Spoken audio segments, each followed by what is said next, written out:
Welcome to the Investor Empowerment Series radio show, empowering your real estate investing with techniques, opportunities, and information, minus the BS and sales pitches. Now, please welcome the host of the Investor Empowerment Series, Joe Mueller, from the Tough as Nails Investment Syndicate. Joe Mueller.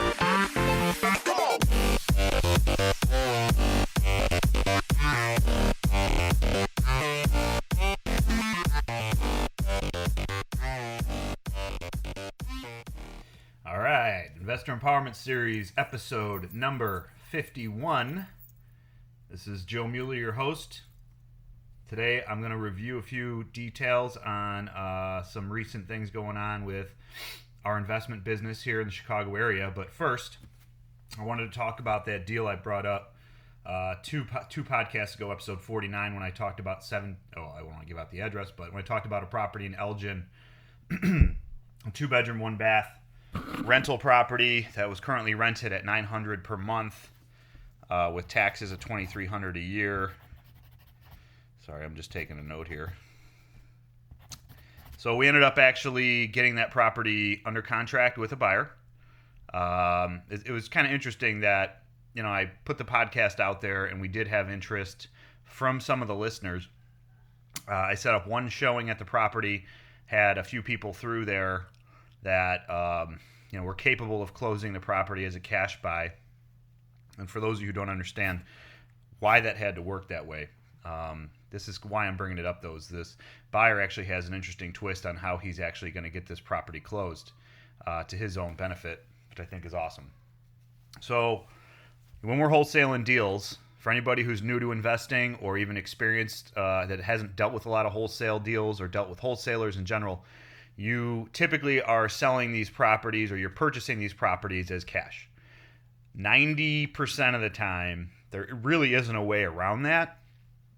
And it really depends on how the wholesaler structures the contract. But typically, if I'm going to send you some type of marketing piece, we'll call it a mailer, maybe a probate mailer, for example. Somebody's passed away in your family, you're the one handling the estate. There's lists that you can procure off the internet, multiple websites. They do cost money to obtain them, but it's relatively inexpensive. Typically a per name or address fee, which is, pennies on the dollar, essentially. For a list of 1,000 names, you could be looking at $150. So it's nothing that's going to break the pocketbook per se, but the point is, when you mail out these mail pieces, the reason why that a lot of these sellers are going to close on the deal with you is because when you approach them, you're trying to utilize some of the advantages that you have as an investor, and in order to obtain a discount, those advantages kind of have to work out. Meaning, you want to purchase for cash, which helps the seller understand that there's not going to be financing, there's not going to be an appraisal, there's not going to be any chance per se that the deal is going to fall apart based on the fact you can't get a loan. So cash is king. That's what they appreciate. And hopefully a good wholesaler is getting a discount as a result of negotiating a deal based on the fact that you're paying cash. Also, a quicker closing. Typically, finance deals take 30 to 40 days. So your regular conventional type loans that you're going to get through your local mortgage broker, for example, are going to take a month to a month and a half to close. Some of these sellers are motivated to the point where they want to get rid of these properties like now, like yesterday. Literally, I've dealt with people that have said, if I could have sold this property yesterday, I would have. So again, being a cash sale, a cash purchase, the advantage you have as a buyer or wholesaler, which are essentially one and the same for this conversation, is that you're going to be using cash. You don't have to get financing. You can close in 2 weeks. You can close in 10 days. You can close essentially as quickly as you can get a title commitment on behalf of that seller, or the seller can provide you a title commitment. So you've got clean and clear title and you've got a title insurance policy in place. That can be done as quickly as a day or two if you're working with the right title company. And I'd say on average, probably 3 to 5 business days, just as a natural course of action in business for title companies. So hypothetically, you could secure a closing within 7 days, for example. These are the reasons why a lot of these sellers want to work with guys like me or guys like Dan Clarton from Riverside Hope, who was on episode number 50. He's my partner on the wholesale side of the business, as well as we do have a new addition, Cheryl. She is also one of our wholesale partners now. Our business is growing, we're expanding, so we've brought on a new person, and that is Cheryl. So if you hear that name pop up, welcome to the team, Cheryl, and I'm sure we're going to be talking about her and what she's been up to more as well. Love to get her on the podcast soon. That said, back to my point. So when we're dealing with this property in Elgin specifically, the reason why, because we had a lot of investors that wanted to purchase it with financing because it didn't need any work, or it needed minimal work. After I walked through it, I realized it needed exterior paint and a new air conditioning unit. Otherwise, this property was immaculate. I was actually, I was completely 100% impressed with how nice the interior of this property was. I actually walked in the front door, and I swear to you, I felt like I smelled fresh paint, which is the first time that's ever happened, minus walking into a house that actually has fresh paint on it. But it was that clean, and everything was impeccable within this property. So the investors that did see it, all of them did have an interest, and unfortunately, we had one that we ended up signing a contract with that was a cash buyer. I'm going to circle back to why I bring this all up is because if we were to sign a contract, let's say today, which is June 19th, and have financing in place with a buyer, we need to essentially plan on closing, essentially the end of July. We currently need to close this deal before the end of June. The only way we're going to be able to do that is with a cash purchase. Could we go back to do wholesalers go back to sellers and ask for more time? Absolutely. Does that happen as a natural course of business? Of course. One of the things that we try to uphold in our side of the business here with the investing on the wholesale side is the integrity of our names and the fact that when we say we're going to do something, we execute, we perform, we do it as we say we're going to do it. So far, through the dozens of transactions we've completed in the last 2 years or so, that's what we've been able to do. Provide good properties for investors. Our numbers are good.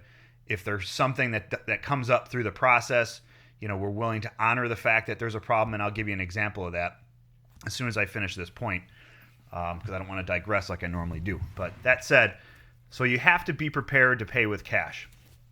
One of the things that came up with this particular buyer who ended up signing the contract, which is an assignment contract. Essentially, we have a contract. We've got the contract, quote unquote, A with the seller. Then we have a second contract that's going from us, we're party B, like ABC, to the end buyer, which is C. So we've got the A to B and the B to C contract signed. There's a small wholesale fee that's going to be passed through the transaction that we're going to collect for our time and for the effort and the cost of the marketing and what goes into the wholesale side of the business, as well as a little bit of profit. So essentially, this buyer is paying a little bit more than what we're paying on our contract price to the original seller. And to be honestly, it's less than it's a couple $1,000s, and that's typically on some of these deals how we need to make things work in order to have the numbers work for the end buyer, so we can again keep our reputation going. But that said, what this particular buyer is doing is they're closing the deal with cash at $90,000, which was the price we were asking. We all know that even based on what I told you guys in the last podcast, the property is, especially after I've walked through the property, it's a $130,000 house. If I was to list that house, I would 100% be putting on the market for at a minimum $139,900. I might even be pushing it to $144,900 based on the condition of this property. It's definitely going to sell in that 130 to 135 range, again, if it was listed on the MLS. I feel as an appraised value, you're looking at a solid 130, hopefully higher. That said, what this buyer's done is they're going to close as cash on June 30th, and then they have a contact with one of our sponsors for not only for the podcast at one point, but also for some of the meetups, which is Zach Karp from Success Mortgage Partners. And Zach offers a program called Delayed Financing. I don't know much about it. I can connect you with this individual if you're interested. Please contact me, and I'll give my email out again like I always do at some point later in the podcast. But they offer a program where you can finance, or we'll call it refinance, an acquisition and get 75% of the appraised value back the day after you the day after you purchase that property.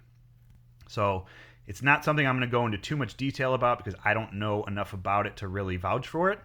But this is what I remember. This had been mentioned to me through one of Zach's affiliates probably over a year ago, that they had this program available. I talked to him about it briefly, and I recommended that this buyer also speak to him to see if that option was still available, because the buyer didn't want to lock up all his cash in this rental property and then wait for 6 months for that seasoning so he could then refinance it. So what they have put together is 75% of the appraised value is what this guy is going to end up refinancing the property for, essentially within a week or so of the actual purchase of the property. So the key thing with this is it's 75% of the acquisition costs. So it doesn't account for repairs or anything. It's just the purchase price. 75% of the appraised value not to exceed, I said that wrong. 75% of the appraised value not to exceed the acquisition cost. So let's say out the door that this property is purchased in the name of the C buyer, the guy who's buying the property from us, or essentially closing the whole deal, for $90,000. Let's say he's got $2,000 in, title, attorney fees, after tax prorations. It comes to $92,000. He is allowed to get a loan through this program for up to $92,000, as long as it does not exceed 75% of the appraised value. So just to run some quick numbers, the house is worth, in my opinion, easily $130,000 the way it sits right now. 75%. I'm going to do the math for you here and for myself. 75% of the 130.75 is $97,500. So as long as it appraises for, so let's use that same number. Let's say his total cost is 92. This investor's goal, which I think is a lot of investors' goal, is to try to be in this property with as little money as possible, and that's going to be achievable with this financing program. As a matter of fact, even if it appraises at 120, which I think is way low, that still equals $90,000 of a loan that he's going to be able to secure shortly after the original purchase. And how this program works, from what I understand, is it'll run concurrently. The financing process is starting now, even though he doesn't own the property. From what I understand from the lender, all he has to do is get in and get an appraisal done, and then they can close it whenever after, at whatever date after the actual acquisition of the property occurs. So it's a unique program. I don't know the actual percentage rate on it. I'm sure it's somewhere in the 5s, but I can't say that with absolute certainty. It's something to look into. It's unique. It's going to create a situation where this investor is going to be able to buy a property and essentially have no money out of pocket within a week or so of the actual acquisition, which I think is great. If you're interested in learning more about it, please contact me, joe@tanisgroupllc.com. I'd be happy to set you up with the contact information of the lender that does this program. I'm sure there's more than him out there, but I'll hook you up with my guy that I know, Zach, which some of you who listen to the podcast probably already know him, that know me, but this is one of the things they offer. It's called their delayed financing program. So I just wanted to set that out there on how that could work for not only this investor, but also for all you guys out there that are looking to make purchases that actually have the cash, but don't want to necessarily lock it up in a property for a long period of time. When I say long period of time, essentially 6 months, because if you don't know, most lenders require seasoning in order to refinance the property. And what seasoning is either 6 or 12 month period of ownership. You've actually owned the property before you can refinance that property through their institution. Now, there are lenders out there that will refinance properties immediately, similar to like this delayed financing situation. Typically, you're going to pay more in points and a higher rate.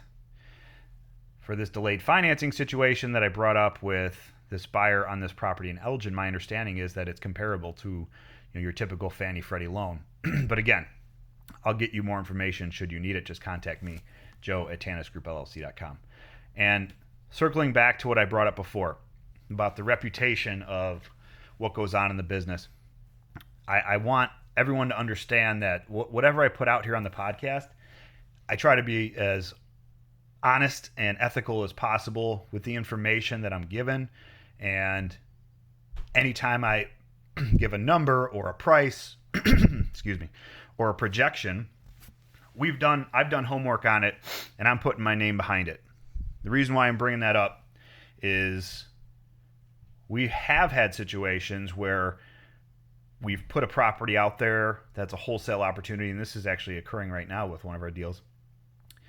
We have a property here in the Algonquin area that we were able to acquire. We actually purchased about 2 months ago, and we're just now putting it out there for our investor base to purchase it from us as we'll call it a wholesale opportunity on our end, but we're not putting it on the MLS. So not to go into too much detail, but wholesale deal is, off-market deal between two investors, essentially. Wholesale deal is a mix between a wholesale and a retail deal, which is where you're going to be putting it on the MLS. We were planning on wholesaling this property that we purchased. We actually closed on it. We have the deed and possession of the property. And then we thought, you know what, before we put it on the MLS, we'll put it out there to some of the local, I call them my back pocket investors, and see if anybody's interested at the pricing or similar to the pricing that we were going to put it on the MLS at, because I still think there's a lot of equity spread in this property. We were going to list it around $120,000. The ARV on it, the after repaired value on it's about $195,000. There's 4 solid comps within a couple blocks that support that value, and yeah, it probably needs $20,000 to $30,000 worth of work. So it's not a home run deal, but it's definitely a double. Base hit double, maybe a triple, depending on how you work your numbers and what repairs you do, because it does need some work. But long story short is we offered it out there to a handful of investors that we thought might be interested before we were going to throw it on the MLS and wholesale it. And we did have one particular guy that was interested. Well, it turns out that he found some problems with the property that we were unaware of. And we honored the fact that that's going to increase his budget on the property itself, not the original numbers we thought they were going to be. So we lowered the price accordingly. So we were able to work the deal out so it benefits all parties, maintains the integrity of our names and the business, as well as it keeps this investor who's a solid buyer, one of our partners in this business. So if there's a $10,000 discrepancy that gets uncovered through the process of looking at the property or inspecting it or whatever investor buyers want to do, typically it's going to be an as-is situation. But in certain cases, if it's going to come out of pocket to us anyway, based on whatever that repair is or situation is, I'm trying to think of a better example other than, a foundation or whatever, but a problem arose. I don't want to get into specific details because we haven't closed the deal yet, but we honored the fact that there was going to be additional costs that we were unaware of, and we lowered the price accordingly. Everybody's happy. It's a win-win. So that said, I'm going to keep this podcast short and sweet today. I brought up 2 topics, which was the delayed financing situation that one of our investor buyers is using on that wholesale deal in Elgin that I kind of been barking about for the last couple episodes. That is sold. It's going to be closing next Friday, which is awesome, with a cash buyer who's then going to refinance it, I would imagine within a week of the actual acquisition date, based on this cool lending program that one of our lending partners has available. If you'd like more information, please reach out to me via email, joe@tanisgroupllc.com, joe@tanisgroupllc.com. And second to that is I brought up the fact that when you're dealing with wholesalers or investors in general, it's your name means something out there. So you need to honor the fact that when you're interested in a property, that you commit to it. When you're ready to commit, it's committed. You don't jerk each other around. You do your due diligence up front, which I think is fair. And then when you say you're going to do something, you execute on it. In this particular case, we talked about something that came up that was, a repair that we were unaware of, that I thought was important enough that we honor, a reduction in the price for, which is what we did. I think that's a solid way to handle business because it's going to be an out-of-pocket cost to that end investor that no one was expecting. I mean, we were going to keep this property ourselves and rehab it. We ended up, like I said, potentially throwing it out there on the MLS. We held off on that. We offered it to some investors first because it was a good deal. It's a great deal out there. It's in a great area of Algonquin. That said, I just want to help you guys understand how some of that stuff works on the wholesale side. If you do have any cash and you're interested in purchasing some wholesale deals, again, feel free to contact me. I just got asked yesterday by one of the investors, like, well, how do I get on the wholesale list? Well, the truth of the matter is I have a lot of contacts in the business, and a lot of my stuff is sold over the phone. So I make a phone call, which I guess wouldn't be, if we're talking about the book Traction or E-Myth or whatever, that's not the most efficient way to run a business. It's me personally making phone calls. But typically I know what my investors are looking for, the ones that are ready to close and pay cash. So when something comes up that meets their criteria, I make a few phone calls and boom, I sell the house. So there isn't necessarily a wholesale list per se. What I have is a list of buyers that I call my back pocket buyers, which are guys that have cash and are ready to close. If you're one of those guys or you want to talk to me about what you're looking for, I'd be happy to, discuss that with you and see if we have any opportunities we can work on together. Please send me an email, joe@tannisgroupllc.com. And yeah, I think that's about it. Also, we have, I'll just shoot this out there. I think I brought it up in the last podcast. We've got about 5 or 6 deals in the hopper right now. A couple of them we're gonna actually close on and use private money to fix up these properties and then rent them out or flip them. If you're interested in becoming a private lender and making some passive income on your money that's sitting in the bank making 1%, maybe you'd like to turn that around and make 10 or 11%, please shoot me an email. Thanks for your time. This is the Investor Empowerment Series radio show, episode number 51. Joe Mueller out. Thanks for listening to another episode of the Investor Empowerment Series radio show. Be sure to tune in next week for another empowering episode. We welcome your feedback, so please rate us on iTunes and Stitcher and visit us at www.investoремpowermentchicago.com or tannisgrouprealty.com.